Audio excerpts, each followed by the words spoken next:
खरं तर हा कुठे लपलाय त्याला शोधण्याचं आव्हान हे पोलिसांसमोर उभं राहिलेलं होतं आणि एकूणच आपण पाहिलं की 72 तास काळ शिरूरमधल्या या गुन्हाड गावामध्ये हे सगळं सर्च ऑपरेशन सुरू होतं. मात्र या दरम्यान या गुन्हाड गावामधले जे ग्रामस्थ आहेत, इथले जे सजग नागरिक आहेत, त्यांनी ह्या दत्ता गाडेला पकडून देण्यामध्ये महत्त्वाची भूमिका बजावली.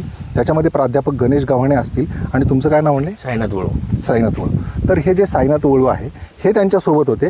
आणि या ठिकाणी जसं आपण पाहिलं तर सगळ्यात पहिल्यांदा ही जी बाटली आहे ती त्याच्या हातात होती तणनाशकाची आणि त्याच्या हातात काहीतरी वस्तू आहे. त्यामुळे हे दोघेही म्हणजे प्राध्यापक गणेश गव्हाणे आणि साईनाथ वळू दचकले.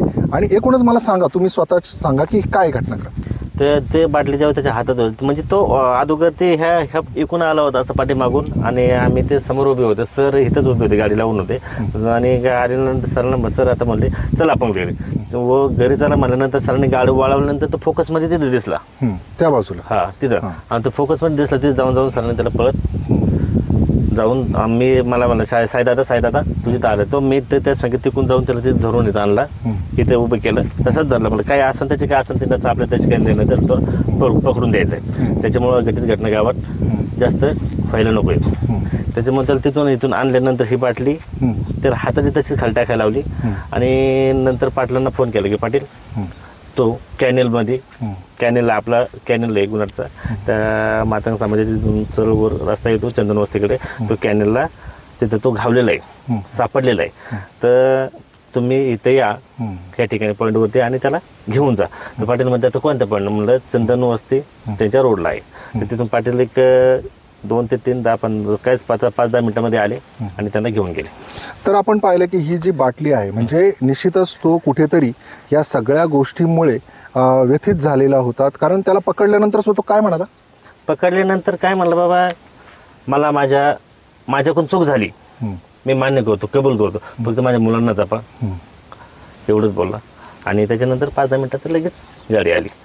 तर त्यामुळे तो कुठेतरी ह्या गोष्टीने पश्चाताप त्याला झालेला होता. आणि ही जी बाटली त्याच्या हातात सापडून आली तर निश्चितच जर या सजग नागरिकांनी त्याला पकडलं नसतं किंवा तो जर हाती लागला नसता तर कदाचित त्याने स्वतःचं जीवन संपवण्याचा प्रयत्न चालवलेला. आणि आता अजून मला दुसरी माहिती सांगा की आता हे जे मैदान आहे याच्या पलीकडे हे जे घर दिसते या ठिकाणी तो काही पाणी पिण्यासाठी आला होता असं समजलं. सहकारी मित्र महेश बैरट आहे त्या ठिकाणी, त्याची तिथं पाणी प्यायला आला होता. त्याचं पाणी त्यांना ते म्हणजे त्यांना कळलं का बाबा मित्र तो दत्ता गाडी पाणी पिण्यासाठी आलाय. तर त्यांनी तो गावात फोन केला सहकारी मित्रांना की बाबा तो इथं पाणी प्यायला आले, त्याची दखल घ्या, तो इथं परत नको मला त्रास. त्याच्यामुळे ते लगेच 2 मिनिटात सगळे कार्यकर्ते आले. पण जिथे तो लगेच पळाला, पुढे गेला, इकडे पाठीमागे आपला ते माहीत नाही. पण तो लपल्यानंतर मग परत एक दुसरी बातमी आली की तो तिकडे पळाला, म्हणून तिकडे आहे. ते सगळी तिकडे गेली. म्हणजे गणेश करपे वकिला साईडच्या बाजूला त्याच्या तिकडे गेल्यानंतर इथं कोणीच नाही राहिलं, सगळं एमटी झालं. पूर्ण परिसर हा सगळा मोकळा झाल्यानंतर हे इथं कोणीच नाही राहिलं. सगळे परी गेल्यानंतर मग आम्ही सगळं मग ते ड्रोन होतं ना आकाशामध्ये ते फिरत होतं की बाबा त्याचा गाडी तुला पोलिसांनी पूर्ण घेरलेला आहे, तू सरेंडर हो, तो आम्हाला आमच्या हाती आहे. तर असं बऱ्याच वेळा ते आलमसर होत होतो. पण आम्ही तिथे म्हणलं आम्ही वर त्याच्याकडे बघत असं बोलत कोण नव्हतं, सगळी पांगली होती, घरी गेली. मग त्यावेळेस सर आणि मी इथं काय वेगळ्या यासाठी इकडे चक्कर मारली होती. म्हणलं चला आपण जाऊन येऊ. तर इथं काय सरांनी गाडी लावली आणि गाडी चालू करून वळवायच्या वेळेस तर त्यांना तो इथं दिसला. मग साईदादा मला तो इथं आहे. मग हाय म्हणल्यानंतर त्याच्या हातात ती बाटली होती. ती बाटली काय आहे का बाटली दुसरं काय हे काय कळत नव्हतं. त्याच्यामुळं मग मला काय असन ते असन. मग मी तसा गेलो आणि हे सर इकडून मग त्याला तिथं पकडला, तिथून हिथं आणला, ह्या पॉईंटवरती बाटली खाली टाकली आणि मग पाटलाला फोन केला. मग आमचे मनोज दादा गवंते आले, 2-4 सहकारी परिवार तिथं आला, 2 बोलवली पोरं सगळी पटपट आली आणि त्याला लगेच तिथे धरून ठेवला. नंतर पाटलाला म्हणलं लगेच तुम्ही इथे या.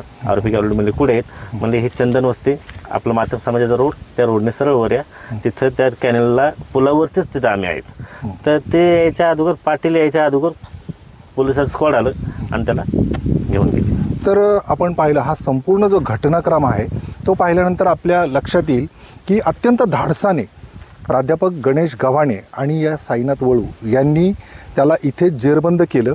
एकूणच त्यांनी जे दाखवलेलं धाडस होतं, कारण हा जो आरोपी आहे तो गेल्या 72 तासांपासून पोलिसांना हुलकावणी देत होता, तो वेगवेगळ्या ठिकाणी लपून राहत होता आणि याच ठिकाणी हे संपूर्ण जे मैदान आहे त्याच्या बाजूचं असणारं घर, ज्या ठिकाणी तो तिथे आला, पाणी पिल्याची माहिती मिळाल्यानंतर तातडीने पोलिसांनी या ठिकाणी श्वान पथक असेल, ड्रोन असेल, या माध्यमातून त्याचा शोध घेण्याचा प्रयत्न केला.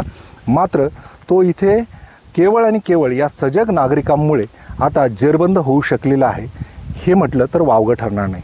अविनाश पवार, NDTV मराठी, गुन्हाट, शिरूर, पुणे.